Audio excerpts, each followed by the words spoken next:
Today, we're giving you the blueprint for, well, a pretty intense political showdown happening in the Gambia. Yeah, we're diving into a source called A Rebuke on Gambian Youth Happiness Claims. It's written by Yankuba. And our mission today, to really unpack what's going on. We're looking at a clash between a public official's claims about national well-being and a very strong pushback based on, well, cold, hard data, policy issues, and even some legal drama. Exactly. This isn't just, everyday political back and forth.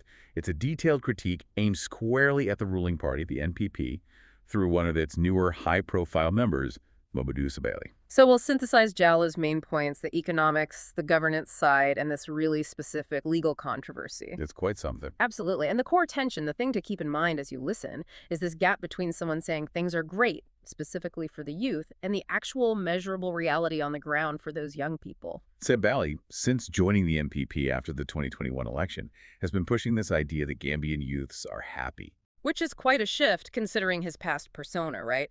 Slogans like, "Can't cage me." Right. Jallo calls this new claim very deceptive, and even an embarrassing claim. It really sets the stage. The author's basically asking, is your personal political happiness the same as the nation's? Are you projecting? Okay, so let's unpack that. How does the critique refute this happiness claim using, actual data and the economic situation? Well, the regime points to things like salary increases, big ones. They're claiming, what, over 100% increments for some? That's the claim, yeah. Yeah. Sounds good on paper. But the critique immediately says, hold on, look at purchasing power. The argument is that the salary scale just does not commensurate with the demand of life nowadays. Ah, the classic inflation problem. So wages go up, but prices go up even faster. Exactly. The cost of basic stuff, food, fuel, you name it, is on the high rise, according to the source, steadily increasing. So any pay bump gets, well, wiped out pretty quickly. People are feeling it, complaining about it. And isn't there something about taxes potentially making this worse? Yes, that's a key point. The critique points to the 2026 draft budget, estimates they're before the National Assembly right now. And apparently, the government plans to increase taxes. Wait a second. If the economy's supposedly booming and salaries are up 100%, why would they need to hike taxes? That feels counterintuitive. That's precisely the argument Jallo makes. He even references Sabally's own background as an economist, saying, look, basic economics tells you increasing taxes hits commodity prices. It hits businesses. Which then pass those costs right back to consumers. Right. So it potentially fuels the very cost of living crisis that's making people unhappy in the first place. It's a contradiction. So the economic argument is claim of progress, but policies that might actually undermine it. Does Jallo back this up beyond just observation? Oh, yeah. This is where the demand for data really comes in. The critique insists that if you're going to make big claims like the youth are happy, you need evidence, a base, reports. And the government has this data source, right? Absolutely. Right. The Gambia Bureau of Statistics, GBOS, their reports are online, publicly available. So the argument is the data's there, tracking employment, prices, living standards. But it's being ignored. Jallo basically says that not using the GBOS stats is a deliberate attempt to deceive the people and the government, replacing facts with, convenient narratives. And that really leads into the governance issues. Okay, so moving beyond the pure economics, what's fascinating here, as you said, is the focus on actual policy results, or maybe the lack of them, that would impact how optimistic young people feel. Yeah, if things were really humming along, you'd expect to see successful projects, efficient services. But the critique highlights a specific example of the opposite, the port's expansion project in Banjul. This was a big initiative by the current regime. Huge, but labeled here as one of the regime's failed projects. Why? Because apparently, businesses, importers, are still choosing to bring their goods in through Senegal next door. Really? Why would they do that? Senegal offers efficient service delivery. That's the quote. Meanwhile, the services in the Gambia's port are described as almost old-fashioned and expensive. Wow, that's a major problem. If your big infrastructure project isn't even competitive regionally and businesses are actively avoiding it. It speaks volumes about delivery capacity, doesn't it? And think about the knock-on effects. Higher import costs because businesses go elsewhere. That feeds right back into the cost of living everyone's complaining about. It all connects. And what about the core issue for youth jobs? That's the fundamental question the critique raises. How many jobs has this regime actually created? And the implication is, nobody really knows for sure because the tracking isn't there. Jallo suggests a way to fix that, though, a register. Yeah, a practical idea. Hmm. Maintain a register with the Department of Labor. Track jobs created. Track available skills. Why is that so important? Just counting. It's more than counting. The source says it would inform policy decisions. You'd know where the gaps are, what training is needed, where to invest.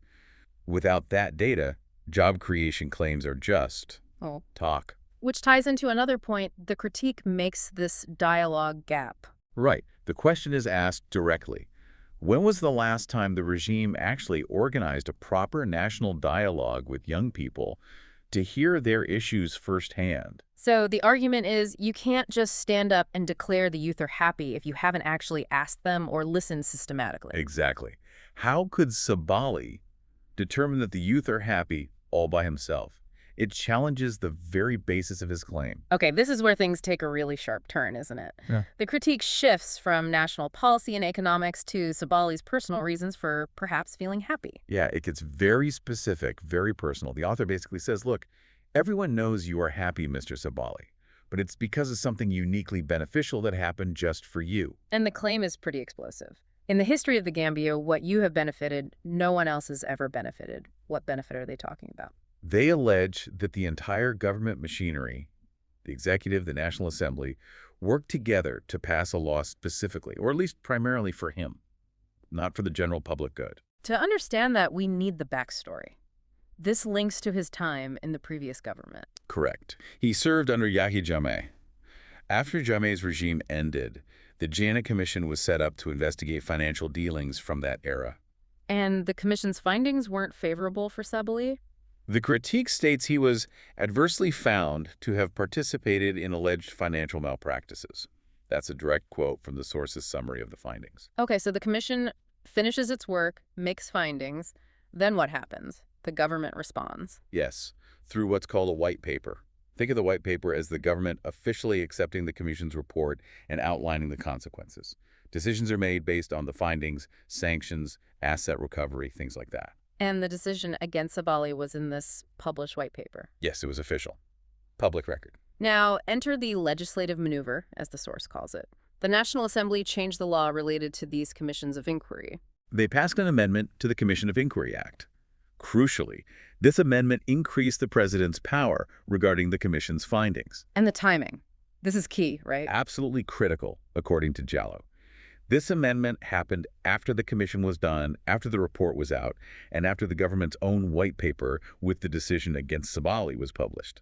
So the accusation is that this law was changed specifically because Sabally had since joined the ruling MPP party to basically undo the consequences outlined in the white paper for him. That's the core allegation, that it was a tailor-made legislative fix, not something done in the broad public interest. But Jallo argues this amendment doesn't actually clear his name legally. Very firmly. The critique states the amendment did not exonerate him. The only way to challenge the commission's findings and clear his name, according to this source, is through the courts, the Gambia Court of Appeal, the Supreme Court. So the white paper decision, the finding of financial malpractice, technically still stands. According to this critique, yes. It argues he still has to face that finding legally. And it notes he has already appealed the white paper decision to the Court of Appeal. So that process is apparently ongoing. So the legislative change might have gotten him out of, say, suspension, allowed him back into politics. But it didn't erase the original finding itself. That's the distinction the author draws. The president helped him politically, but didn't and couldn't clear his name legally through this amendment. This really pushes into constitutional territory, doesn't it? About the limits of what the legislature can actually do, especially if it looks like it's targeting a specific past situation for one person. Exactly. It connects his personal situation directly to the rule of law and the separation of powers. And that leads to the uncertainty mentioned. The author warns his current enjoyment might be temporary. Only temporal is the phrase used, because that legislative amendment, the very thing that provides his current comfort, is itself being challenged. There's apparently a case right now before the Supreme Court which acts as the constitutional court challenging the National Assembly's power to pass that specific amendment. Wow. So the foundation of his current political standing is potentially shaky. What's the legal argument in that Supreme Court case? The claim is that the National Assembly went beyond its constitutional powers, specifically by passing a law that has a backdated effect, trying to change the rules of the game after the game was already over, essentially. Applying a new law to a situation that was already concluded under the old law. Precisely. The argument is that this violates fundamental legal principles, maybe even the separation of powers. They want the Supreme Court to declare that amendment null and void. And if the court agrees, which the author seems to think is possible, maybe by early 2027 or even sooner, Then the legislative shield disappears. Poof. The original white paper decision would arguably snap back into full force. It really makes his situation precarious. it paints a picture of political favor resting on a potentially flawed legal foundation. The ticking clock, almost. Briefly, the author also touches on his current political role. He's active online, appointed NPP campaign manager, but something's off. Yeah, the critique questions why, despite these roles, he's apparently not being selected to address public gatherings. It hints at maybe some internal hesitation within the party. Like, he's useful for online battles, maybe, but too controversial for a public stage because of the JANA Commission stuff. That seems to be the implication, a suggestion of lingering toxicity or perceived inconsistency. And the final punch connects right back to the start. It does. He's told directly. You're not part of the category of people regarded as the youth. You can't speak for them.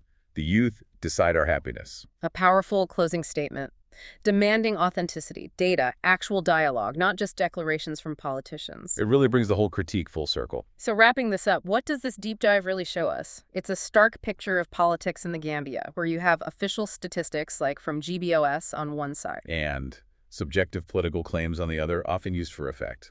And they're clashing head-on. And it reveals this incredibly high-stakes situation where lawmaking itself is under scrutiny. Was legislative power used appropriately, or was it bent for individual political gain? The courts are now involved. Yeah, we've seen massive resources mentioned, millions of Delassie tied up in the original commission. And now the validity of a whole act of parliament potentially hangs in the balance at the Supreme Court. It's a huge test for the judiciary and the legislature. So here's a provocative thought for you, the listener, to take away from this. That controversial amendment is now under review by the highest court. If the Supreme Court does find that the National Assembly overstepped by passing a law with that kind of backdated effect, what does that mean? What are the broader implications for the separation of powers in the Gambia? And how might it affect the future authority of the legislature to pass laws, especially ones that seem to address past events? Something to think about.